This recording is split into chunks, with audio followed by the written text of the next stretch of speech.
yeah. Why you always in a mood? Fucking around, acting brand new.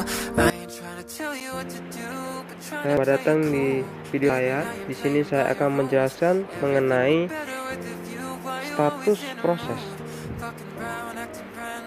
Proses adalah keadaan ketika sebuah program sedang dieksekusi saat komputer berjalan. Terdapat banyak proses yang berjalan secara bersamaan. Sebuah proses dibuat melalui sistem quick process yang membentuk postur lunak atau cair. Proses yang dilakukan oleh proses induk atau koferent proses mampu membuat proses baru, sehingga semua proses ini pada akhirnya membentuk pohon proses. Ketika sebuah proses dibuat, maka proses tersebut dapat memperoleh sumber daya seperti waktu, CPU, memori, berkas, atau perangkat input dan output sumber. Sumber daya ini dapat diperoleh langsung dari sistem operasi dari proses induk yang membalikkan sumber daya kepada setiap proses turunannya atau proses turunan dan proses induk berbagai sumber daya yang diberikan sistem operasi.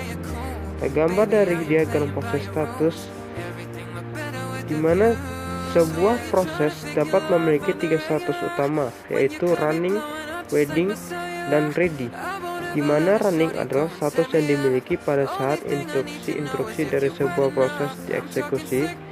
Kemudian ada waiting, di mana status yang dimiliki pada saat proses menunggu sebuah event seperti proses merek, dan juga dari di mana status yang dimiliki pada saat proses siap untuk dieksekusi oleh pemrosesan.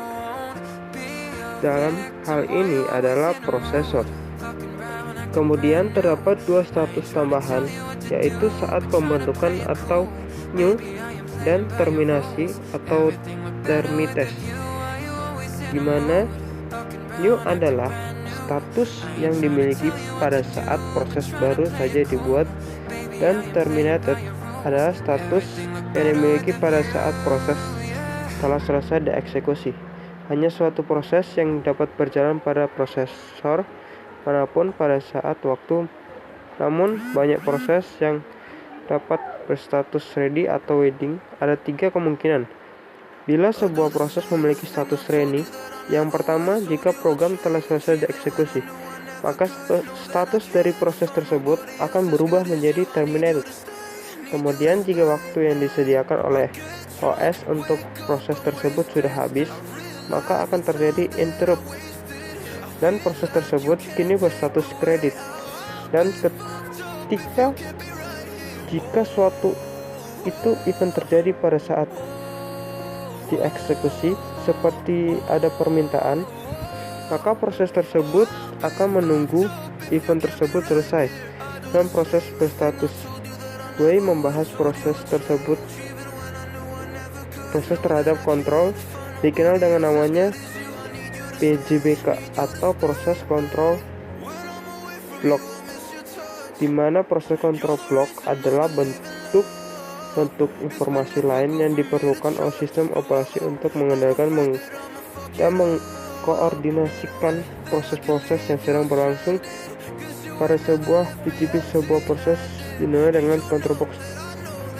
Sekian dari penjelasan saya, dan saya minta maaf jika penjelasan saya kurang jelas.